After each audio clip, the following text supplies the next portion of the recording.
नमस्कार दोस्तों, all India anganwadi news channel की आज शाम की सच्ची खबरों में आप सब आंगनबाड़ी सेविका सहायिका मिनी और सभी भाई बहनों का स्वागत है। तो जल्दी से वीडियो को आप सब भाई बहन लाइक कर दीजिए और जो भाई बहन जुड़े नहीं है चैनल से तो वो भाई बहन सब्सक्राइब करके बेल को ऑल पर दबा लेना ताकि चैनल से जुड़ जाएंगे, हर जानकारी आप तक हमारी पहुंचती रहेगी। सबसे पहली और एक बहुत ही बड़ी खबर आपको बता दे, बिहार सरकार का यह मामला है और बिहार में ये हाल है। ये यहां पर देख लीजिए, जो चना बताया जा रहा है घोड़े तक ना खाएं, वो चना जो है हमारे बच्चों को खिलाया जा रहा है जो आंगनबाड़ी में पढ़ने के लिए आते हैं। तो आप देखिए कितनी घोर लापरवाही और अनियमितता बरती जा रही है। बच्चों की सेहत के साथ में एक बड़ा खिलवाड़ हो रहा है। बिहार में घुन लगा हुआ ये चना है जो बच्चों को दिया जा रहा है। और ये खबर आपको बता दें हाजीपुर में निकली है, शैलेश कुमार भाई हैं उनकी ये रिपोर्टिंग है। तो आप यहां पर देख लीजिएगा, व्यवस्था के साथ में खिलवाड़ हो रहा है। जो चना बताया जा रहा है घोड़े तक न पूछे, वो चना आंगनबाड़ी बहनों के द्वारा लाभार्थियों को आंगनबाड़ी केंद्रों पर बंटवाया जा रहा है। अब हमारी सरकार, हमारा प्रशासन जो है ये बिहार का इस पर थोड़ा ध्यान दे और ये जो एक गड़बड़ी हो रही है, जो लापरवाही हो रही है, इसको ठीक करे। यहां पर मैसेज आया है, लिखा है, सर ये बिहार का न्यूज है, ऐसा चना दिया जा रहा है आंगनबाड़ी बहनों को और बोला जा रहा है बांटने को। आप देखिए कैसे बहनें ये बांट पाएंगी। विजय भाई हैं बिहार से, उन्होंने जानकारी भेजी हुई है। इनके अलावा दोस्तों आगे चलते हैं, अगली खबर भी आपको हम दिखाते हैं। आज बहुत से मैटरों पर आपको हम दिखाने वाले। डीपीओ ने सीडीपीओ को तलब कर दिया है जांच का आदेश। दरअसल सुबह हमने बदायूं का एक मैटर आपको दिखाया था, अनियमितता का, बहनों के साथ शोषण का। वहां पर लापरवाही हो रही है, बहनों का शोषण हो रहा है और उसी का ये मैटर छपा हुआ है। सीडीपीओ है तरुण वर्मा जी, उनको जो है जवाब ये जो है तलब किया गया है। देखिए शुक्रवार को डीएम दीपा रंजन लिखा हुआ है, उन्होंने सीडीपीओ के द्वारा वसूली कराने के मामले में डीपीओ अधीश मिश्रा व सीडीपीओ तरुण वर्मा इनको तलब किया जो है कर लिया है। डीएम के आदेश पर डीपीओ अधीश मिश्रा ने सीडीपीओ तरुण वर्मा के खिलाफ जांच भी शुरू कर दी है। तो यहां पर एक मैसेज आया था, एक बहन थी, शायद यूनियन से थी या एनजीओ से थी बदायूं जनपद में, उन्होंने भी जानकारी भेजी थी और कहा था भैया हमारे यहां बहुत शोषण हो रहा है और ये सीडीपीओ महोदय जी जो है बहुत शोषण कर रही है। इनके खिलाफ पिछली बार बताया जा रहा था कि कुछ ऑडियो वाडियो भी बताया जा रहा कि वायरल हुए थे। अब ये देखिए लिखा हुआ है कि डीपीओ ने उझानी परियोजना क्षेत्र के कई गांव की आंगनबाड़ी कार्यकर्तियों को बुला करके बयान भी दर्ज किया। डीपीओ वायरल ऑडियो की जांच करने में लगी हैं कि किस किस आंगनबाड़ी कार्यकर्ता की आवाज है, उससे बयान दर्ज कर कार्रवाई को आगे बढ़ाया जाए। शहर परियोजना व उझानी परियोजना पर तैनात सीडीपीओ तरुण वर्मा पर आरोप लगते हुए बीते दिन आंगनबाड़ी कार्यकर्ता ने ऑडियो वायरल की थी, ऐसा बोला गया। तो भैया की थी वाला मैटर अलग है, अगर शोषण होगा तो बहनें जाहिर सी बात है आवाज तो उठाएंगी ही। अब यहां पर आप देखिए, और ये कोई अकेला मैटर है नहीं शोषण के खिलाफ, आगे आपको और बताएंगे। यहां पर एक बहन है एनजीओ से, उनके द्वारा जानकारी भेजी गई, बाकी यूनियन के द्वारा भी बदायूं जनपद से ये मैटर मेरे पास पहुंचा था सुबह। तो आगे देखिए एक और मैसेज आया, आंगनबाड़ी कार्यकर्तियों ने जो है डीपीओ को घेरा है। ये हमारी बहनें हैं सिद्धार्थनगर में, बदायूं में आपने देखा शोषण हो रहा है, अब आप देखिए सिद्धार्थनगर में भी शोषण हो रहा है। यहां पर भी वसूली का जो वीडियो ऑडियो है वो वायरल हो चुका था, बकायदा सबूतों को न्यूज चैनल पर तमाम जगह, सोशल मीडिया हर जगह दिखाया गया। उसके अलावा उसकी कॉपी एक जो है सीडी में भरकर के आवाज को निदेशालय को भी भेजा गया। लेकिन इन सब चीजों के बावजूद, डीएम को ज्ञापन देने के बावजूद, सब कुछ करने के बावजूद कार्रवाई नहीं हो पाई। रीजन मैं आपको बता रहा हूं, क्योंकि जो अधिकारी होते हैं, जो भ्रष्टाचारी में लिप्त होते हैं, जो पकड़े जाते हैं, वो पकड़े जाने पर अपने ही वहां की बहनों से जबरदस्ती दबाव बना करके उनसे फर्जी बयान ले लिए जाते हैं और उसी के आधार पर फर्जी ऐसे ही जो खाना पूर्ति करके जांच हो जाती है और भैया वो जाते हैं बच। फिर आता है असली खेल, जो आंगनबाड़ी बहनें आवाज उठाती हैं उनकी नौकरी वो लोग छीन लेते हैं। ये इसी कारण बहनें आवाज उठाने से डरती हैं, काफी जगह शोषण भी सहती हैं, कुछ हिम्मत दिखा पाती है तो उनकी कभी न कभी नौकरी चली जाती है। तो यहां पर सिद्धार्थनगर में तो खैर ये बहन जो लड़ रही है मजबूती से, अगर आप ये वीडियो देख पाते तो वाकई में आपको अंदाजा हो जाता। चलो मैं कोशिश करूंगा कल जो है दोपहर 12 बजे सिद्धार्थनगर में किस तरीके से आंगनबाड़ी बहनों ने डीपीओ भवन में जाकर के घेराव किया है और कैसे जो है अपनी मांगों को रह करके अपने शोषण के खिलाफ आवाज को उठाया है, कैसे गरजी है बहनें, वो सब आपको हम दिखाएंगे कल दोपहर में। आगे देखिए आंगनबाड़ी कार्यकर्ता सहायिका, वहां पर सभी लोग एसओ, इन सबने नाराजगी जताई है। कलेक्ट्रेट पर धरने के बाद विकास भवन में हंगामा भी हुआ था। तो इस सब की वजह यही है, शोषण हो रहा है और रुपए लिए जा रहे हैं फीडिंग के नाम पर, तरह तरह के नाम पर, और बहनें हो रही है परेशान। अब यहां पर भी देखिए पोषाहार में अनियमितता अनियमितता के मामले में एक सुपरवाइजर बहन भी निलंबित हो गई हैं। ये भोपाल सागर वगैरह से खबर है, यहां पर यह खबर छपी हुई है। अब देखिए 90 आंगनबाड़ियों में पोषाहार वितरण में भारी अनियमितता की जांच के बाद जो है जिला कलेक्ट्रेट के शर्मा ने सुपरवाइजर प्रेमलता जोशी को निलंबित करने का आदेश दिया है। तो देखो कहीं पर भी अगर कुछ गड़बड़ होता है, अगर उसमें अधिकारी का हाथ नहीं होगा तो कहीं पर भी भ्रष्टाचारी नहीं हो पाएगी। तो अगर अधिकारी भ्रष्टाचारी करवा रहे हैं तो आंगनबाड़ी बहनें काफी जगह हो सकता है कर रही हो। तो ये तो खैर जो मैटर है जहां जहां से उजागर होते हैं उनको तो हम ले आते हैं। बाकी देखो पांचों उंगली बराबर है नहीं, ऐसा भी नहीं कहा जा सकता कि हर जगह हर कोई गलत कर रहा है, हर अधिकारी ही गलत है या हर आंगनबाड़ी ही गलत है। तो कहने के लिए पांचों उंगली बराबर नहीं है। काफी जगह आंगनबाड़ी बहनों ने ही कहा कि हमारे वहां पर कोई फीडिंग का पैसा नहीं पड़ता, कोई वसूलियां नहीं होती। तो कितना सुनकर के अच्छा लगता है कि आपके वहां के अधिकारी कितने अच्छे होंगे। तो बाकी जगह बहनें कहती भैया कभी 500 रुपया, कभी 600 रुपया, कभी 700 रुपया हर महीना ऐसे फीडिंग के नाम पर हमसे जाते, कभी एमपीआर, कभी जो है ये फीडिंग, कभी बच्चों की, कभी उसके नाम पर ऐसे ऐसे करके। और उसके अलावा मोबाइल में ना रिचार्ज का पैसा है, ना ये आए ना वो आए। तो ये सब शोषण के दायरे में ही आ रहे हैं। और काम जो है कभी ये करो वो करो, काम का बोझ बढ़ता है। आगे देखिए सुधांशु पटेल लिखा हुआ है, नमस्ते भैया जी, मैं आंगनबाड़ी टड़ियावा ब्लॉक के केंद्र जो है आलिसाबाद वगैरह से हूं। योगी सरकार से मैं बहुत परेशान हूं। ये आए दिन अपनी सत्ता के में जो है वादे करते रहते हैं, आज तक कोई वादा पूरा नहीं किया है। क्योंकि जिन बहनों ने बीएलओ में ड्यूटी की है उनका मात्र 1000 रुपया खाते में आए हैं। बाकी जो है 3 माह से कोई मानदेय नहीं आया है। हमें लगता है होली में भी पैसा नहीं आएगा, क्योंकि विभाग वाले जो है यहां पर कुछ लिखा हुआ है वो कि फीडिंग वगैरह नहीं हुई ऐसा वो बोल रहे हैं और पैसा नहीं आएगा ऐसा करके बताया जा रहा। देखो बहन, पैसा खाते में लग चुका है। हो सकता है आप वीडियो नहीं देख पाती हैं डेली, वरना आपको अंदाजा होता। मैंने कहा है 1-1000 सब बहनों के खातों में लगा। काफी बहनें जिनका 4500 भी लग गया। तो अब आप सोचिए 1000 और प्लस 4500, ये सब टोटल 1 महीने का आपका लगा है। आना 2 महीने का चाहिए, लेकिन 1 महीने का लगा है, ये हमने बताया। कुछ बहनें थी जिनका 2 बहनों का 7-7 हजार और 2 बहनों का मुझे 9-9 हजार रुपया देखने को मिला।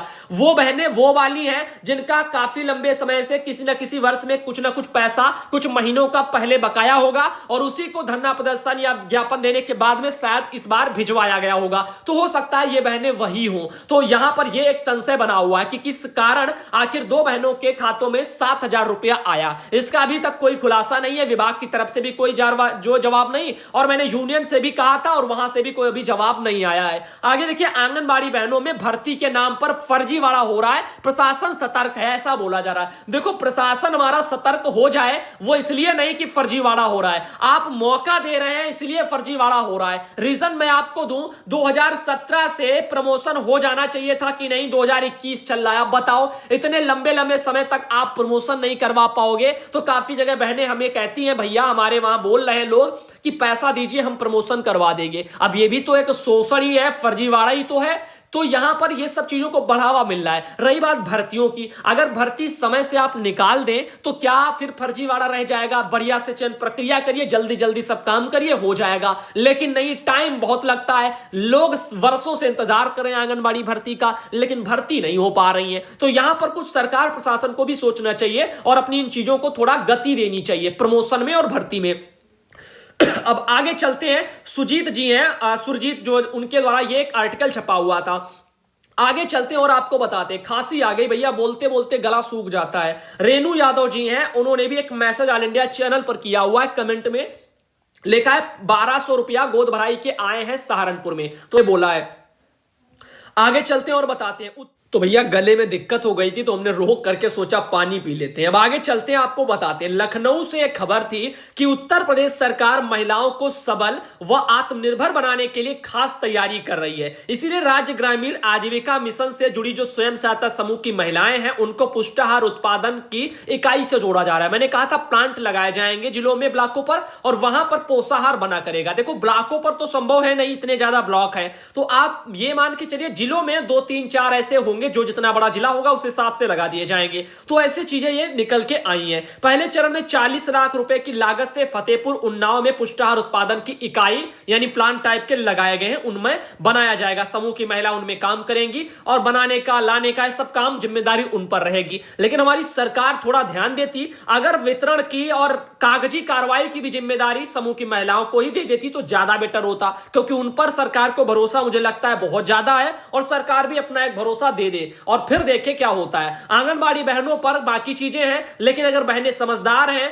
तो दिक्कत नहीं है। लेकिन जहां के अधिकारी अगर कुछ गड़बड़ी कर रहे हैं, जानबूझ करके अगर भ्रष्टाचारी करवाना चाहते, तो फिर वहां की बेचारी गरीब बहनों पर शोषण होता है, वो बेचारी मजबूर हो जाती है और वो होती है परेशान, लड़ नहीं सकती अधिकारियों से, और लाभार्थियों को जब नहीं मिलता है मानक के अनुसार तो फिर हो जाती है परेशान। लाभार्थी किसको कहेगा? आंगनबाड़ी को कहेगा। और वहां पर समूह वाले काफी जगह वितरण नहीं करते हैं, या समय से लाते नहीं है, या सभी लाभार्थियों को पहुंचा नहीं पा रहे हैं। उनकी जिम्मेदारी है, अगर लाभार्थियों के मानक के अनुसार नहीं आ रहा है समूह के पास, तो वो अपना मंगवाएं ऊपर से। ये जिम्मेदारी और उनका अधिकार है, ताकत है उनके पास इस चीज की, लेकिन वो शायद समझते नहीं है, या समझते होंगे, बचाना चाहते होंगे, इस वजह से वो मांग पत्र भेज करके मंगवाते नहीं है। तो काफी जगह जहां पढ़े लिखे समूह के लोग हैं, पढ़ी लिखी बहनें हैं, पढ़ी लिखी सुपरवाइजर बहनें समझदार है, तो वो वहां पर दिक्कतें वितरण में बिल्कुल भी नहीं आती हैं। साफ सुथरा काम चल रहा है और बहुत ही अच्छे तरीके से चल रहा है। बाकी काफी जगह दिक्कतें भी आ रही हैं। अब आगे देखिए, खबर आ रही, मानदेय ना मिला तो होगी आर पार की लड़ाई। मांगों को लेकर आंगनबाड़ी कार्यकर्ता बहनों का धरना प्रदर्शन चल रहा है। अयोध्या में 10 सूत्री मांगों को लेकर के आंगनबाड़ी बहनें हमारी धरने पर बैठी हैं। तारुण ब्लॉक है, वहां पर बहनों ने धरना प्रदर्शन किया है मुख्यालय पर। अब देखिए, बकाया मानदेय है, भुगतान सहित और भी 10 सूत्री मांगे हैं, उन सब चीजों को लेकर के और सरकार ने जो वादा किया था, वो वादा सम्मानजनक का, वो भी अभी पूरा नहीं हुआ है। जो 1500 सरकार ने दिया था रो करके, उसके बाद वो रो करके जो पैसा भी दिया सरकार ने मुश्किल से, वो भी दिया नहीं है। अब इसलिए बहनें हैं परेशान। राजेश कुमार भाई है, फिरोजाबाद उत्तर प्रदेश से जानकारी भेजी थी। मध्य प्रदेश से एक और खबर आई है, एएनएम को मिलेगा नर्सिंग का प्रशिक्षण। तो भाई एएनएम को मिलेगा नर्सिंग का प्रशिक्षण, तो ये आंगनबाड़ी बहनों के लिए तो भाई है नहीं, तो हम इसमें क्या दिखाएं? इस चीज को तो हम छोड़ रहे हैं पीछे, आगे चलते हैं, आपको और कुछ दिखाते हैं। जैसे ये था, नजदीकी विद्यालयों से टैग किए जाएंगे आंगनबाड़ी के केंद्र। तो ये तो बिहार में निकला था। तो बिहार की एक खबर को सरकारी आदेश को ऑल इंडिया ने 5-6 दिन पहले ही दिखाया, जब सरकारी आदेश निकला था आंगनबाड़ी केंद्रों को प्राथमिक विद्यालय से टैग करने के संबंध में। तो ये हम दिखा चुके हैं, लेकिन भाई बहन जो हमारे डेली देखते नहीं है, वो बाद में उन चीजों को इधर उधर से पाते हैं, फिर हमको भेजते हैं। बाकी जो डेली देखते हैं उनको तो पता ही होगा, हम दिखा चुके हैं। आगे देखिए, यहां पर एक मैसेज और आया, इन्होंने लिखा है, गुड आफ्टरनून सर, आपसे एक हेल्प चाहिए। आंगनबाड़ी सेविका बहाली से मुझे अनुकंपा वाला लेटर चाहिए जो गवर्नमेंट द्वारा निकला है, क्योंकि मेरी मां का जो है यहां पर कार्यकाल में ही डेथ हुई थी। अब उसी जगह पर जो है वहां पर बहाली निकली हुई है, और मैंने फॉर्म भी अप्लाई किया है, और मैं मेरिट वगैरह 4 नंबर पे, ऐसे करके उनका कहना है। तो फिलहाल के लिए भाई जो भी लेटर मेरे पास आते हैं, मैं उनको उसी दिन दिखा देता हूं। और वो हो सकता है 1 दिन रहे मेरे पास, 2 दिन रहे, और वो 4 दिन तो मेरे पास रहता ही नहीं है कोई लेटर। रीजन ये है कि इतने सैकड़ों मैसेज आते हैं और इतने फोटो उसमें, लेटर पेटर सब रहते हैं, तो हम किस किस लेटर को सुरक्षित रखें? रोज इतने लेटर ही निकलते विभाग से, तमाम राज्यों से, तो रख तो हम कुछ पाते नहीं, तो हम आपको भाई भेजेंगे क्या? अगर होता मेरे पास तो मैं आराम से भेज देता, मुझे कोई दिक्कत नहीं थी। आगे देखिए, अगला मैसेज आया है, कितना पुष्टाहार बांटा विभाग को ही ये पता नहीं है। ये भी खबर आई थी और इसे हम सुबह ही दिखा चुके हैं। बहन ने पूछा था नेफेड क्या होता है, तो भाइयों बहनों अगर नहीं पता है नेफेड, तो मैं बता दूं, नेफेड को जिम्मेदारी दी गई है सप्लाई करने की, पोषाहार सप्लाई करने की। तो वो लोग पहुंचाते हैं, नेफेड वाले, उनके माध्यम से सारी चीजें आती हैं, घी दूध वगैरह ये सब चीजें वही लोग पहुंचाते हैं। तो नेफेड ये जो है दोनों वस्तुएं समूह तक अपना पहुंचाते हैं, और समूह वाले फिर लेकर के जो है आंगनबाड़ी केंद्रों तक आते हैं। तो ये लोग हैं बीच में, सब जुड़े हैं। इसके बारे में पहले मैंने चर्चा किया है काफी, जब सरकारी आदेश स्टार्टिंग में जब ये सब चीजें हुई थी। देखिए, मध्य प्रदेश टीकमगढ़ में 12 तारीख को एक लेटर निकला है, कोविड वैक्सीनेशन के संबंध में है। तो यहां पर बोला गया कि जो कार्यकर्ता बहनें हैं, प्रथम डोज से जो वंचित हैं, या प्रथम डोज के उपरांत दूसरा डोज नहीं ले पा रही हैं, उन्हें तत्काल वैक्सीन लेने के लिए निर्देशित करें। यदि कोई भी कार्यकर्ता वैक्सीन से छूट जाती हैं, तो इसे कोरोना गाइडलाइन की लापरवाही मान करके कार्रवाई सुनिश्चित की जाएगी, जिसके लिए आंगनबाड़ी कार्यकर्ता के साथ साथ सेक्टर पर्यवेक्षक यानी सुपरवाइजर भी जिम्मेदार मानी जाएंगी, जिसके लिए आप स्वयं उत्तरदायी होंगे। और 13 मार्च आखिरी वैक्सीनेशन वगैरह किया जाना, ऐसे भी बोला गया। तो आज तो भैया 13 मार्च हो गई, और जो लेटर निकला है वो कल 12 तारीख को निकला है। तो अब तो भैया हो गया होगा मध्य प्रदेश में सबका टीकाकरण, तो तो अच्छी बात है। आगे देखिए, राज्य पोषण पोर्टल से होगा आंगनबाड़ी कार्मिकों का भुगतान। यह खबर पहले भी आई थी, ये राजस्थान के जयपुर में निकली है कि समेकित बाल विकास सेवा निदेशालय द्वारा कर प्रदेश की समस्त जो है यहां पर आंगनबाड़ी कार्यकर्ती को मानदेय भुगतान राज्य पोषण पोर्टल से किया जाएगा। तो भैया देख लेना, कहीं से भी हो भुगतान, अरे समय से हो भुगतान ये जरूरी है, कहां से हो कैसे हो ये जरूरी नहीं है। समय पर मानदेय मिले, भुगतान हो और कितना हो वो जरूरी है, यानी पढ़कर के आए तो जरूरी है, सरकार बढ़ाए वो जरूरी है।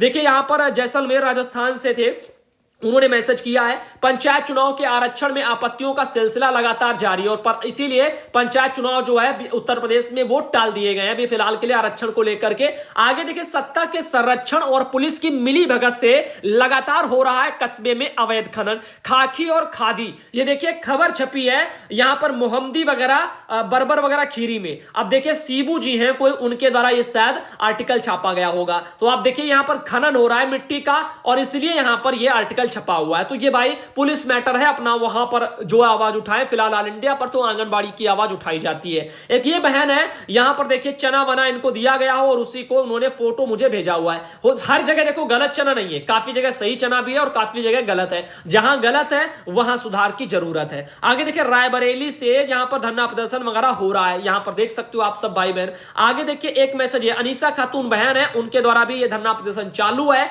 और यहां पर आज भी तस्वीर आप देख लीजिएगा। आगे आपको बता दें एक मैसेज ये आजमगढ़ से आया है, यहां पर भी बहनें हैं, ट्रेनिंग हुआ है और फोटो उन्होंने भेजी है। एक मैसेज ये है यहां पर सुल्तानपुर में रीता वर्मा बहन है, वहां से उन्होंने भेजा, सब्जी मिली है और ये पूड़ी मिली है खाने के लिए बहनों को, जो ट्रेनिंग हो रही है ना प्री प्राइमरी की, उसी में ये बहनों को दिया जा रहा है। इसमें लेकर उबले आलू की सब्जी है, सूखी पूड़ी वगैरह है, जो बहनें बेचारी दांत से खा भी नहीं सकती अपना, क्योंकि हर बहन एक जैसी है नहीं, किन्हीं की जो है 50 साल उम्र है, किन्हीं की जो है 60 साल के करीब है, या नहीं भी है तब भी अगर पूड़ी भैया टाइट है, इतनी ज्यादा कड़ी है, सूख गई है, तो भैया कौन खाएगा उनको। आगे देखिए लोनी परियोजना जिला गाजियाबाद एकता में बल कहानी प्रस्तुत करते हुए स्वाति पावी, एक वीडियो आया है, तो भाई कल सुधांशु पटेल चैनल पर यह वीडियो आ जाएगा। अगला देखिए सुनीता देवी बहन है, इन्होंने भी जौनपुर वगैरह से भी एक वीडियो भेजा है, कल आ जाएगा। एक अगला मैसेज ये आया है, गेहूं और दूध इन सबका देखो वितरण यहां पर कराया जा रहा है, बुलंदशहर से बहन है, इन्होंने भी भेजा हुआ है। आगे बात बता दें आपको, एक मैसेज और है, महिला आंगनबाड़ी कर्मचारी संघ से धरने का भी वीडियो है, तो कल ये सब सुधांशु पटेल चैनल पर हम लेकर के आ रहे हैं बहनों की आवाज को। और ये 13 तारीख को यूनियन का लेटर भी निकला है महिला आंगनबाड़ी कर्मचारी संघ से, जो भी बहनें हमारी जो धरने पर बैठी हैं, आगामी माह अप्रैल में धरना प्रदर्शन करने की सूचना के संबंध में आ गया। तो द्वितीय चरण में भी धरना सरकार के सामने करने वाले हमारे भाई बहन, इस संबंध में ये सब चीजें बताई जा रही हैं। अब आगे दिखाते हैं आपको और बताएंगे। देखो इसमें साफ साफ लिखा है कि आंगनबाड़ी सहायिकाओं के प्रथम चरण के आंदोलन पर सरकार द्वारा मांगों पर ध्यान न दिए जाने के उपरांत जो है द्वितीय चरण में धरना लखनऊ जीपीओ पार्क पर आगामी माह अप्रैल में किया जाएगा, ऐसा यूनियन ने चेतावनी दी। अब देखते हैं सरकार कितना सुनती है। 1500 अगर बढ़ा हुआ जो था सरकार का, अगर वो हमारी बहनों, यूनियन की सभी बहनों आप लेकर के अगर इस बार उठती हो, तो यकीन मानिए आपने थोड़ी बहुत लड़ाई जीत ली, ये याद रखना। और अगर आप अभी 1500 जिसका सरकारी आदेश था, शासनादेश भी था, वो पैसा भी अगर हासिल नहीं हुआ, और तो फिर अगले चरण में भी कुछ भी नहीं हासिल होगा, ये हकीकत है, ये आप सब भली भांति जानते हो। क्यों? क्योंकि चुनाव आ गए हैं, अब कुछ दिन धरना होगा, आचार संहिता लागू, घर में बैठा दिए जाओगे और ये सब चीजें हैं। तो सोचो तब जब आचार संहिता लागू ना हो, उसके पहले करो, जो 1.5-2 महीना टाइम हो, तब लड़िए और मैदान में टिके रहिए 2-2 महीना, तब सरकार ध्यान देगी। ऐसे शायद 2-4-6 दिन में सरकार पर प्रेशर नहीं बनता। धर्मेंद्र कुमार जी है, उन्होंने भी एक ये मुझे भेजा हुआ है, इसमें फिलहाल आंगनबाड़ी बहनों के लिए है नहीं, यहां पर बाकी जो अपने मंत्री हैं जिनके लिए सारी सुविधाएं होती हैं उन सबके लिए है। आंगनबाड़ी बहनों के लिए अगर इसमें रिलेटेड होती बातें होती तो हम बताते। आगे देखिए मीना देवी बहन है विशंबरपुर वगैरह से, उनके द्वारा गोंडा में भी ये वितरण किया गया है। इनके अलावा आगे चलते हैं दोस्तों और बताते हैं। एक मैसेज मेरे पास और आया है, ये यहां पर रजनीश बहन है, उनके द्वारा भेजा गया। इनके अलावा रेणु जायसवाल बहन है, उनके द्वारा आया है। साथ ही साथ एक खबर और आई है, महिला उत्थान के खोखले दावे हैं और केंद्र के उत्तर प्रदेश सरकार की ये पोल भी खोल रहे हैं। तो ये संतोष परमार बहन है, जिला अध्यक्ष हैं, उत्तर प्रदेश संयुक्त मंत्री हैं। आज का बुलेटिन मनोज ठाकुर जी की ये रिपोर्ट है मेरठ जनपद से। तो मेरठ में भी आंगनबाड़ी बहनों ने अपना आवाज को उठाया है, आप यहां पर देख लीजिएगा। तो फिलहाल के लिए वादे तो खोखले हैं ही, क्योंकि अगर हमारी सरकार ने अगर वादा किया था लिखित में भी, मौखिक पर भी, तमाम जगह जा जा करके बोले हैं और फिर भी सरकार ने नहीं दिया, तो इसको यहां पर खोखला में, खोल में, ढोल में पोली हम लोग कहेंगे। अब यहां पर अगर सरकार 1500 बढ़ाई थी, अगर वो दे देती बहनों को आज की डेट में, तो हमारी बहनों को कम से कम इतना तो भरोसा होता कि योगी सरकार ने 1500 रुपया कम से कम दिया है। तो यहां पर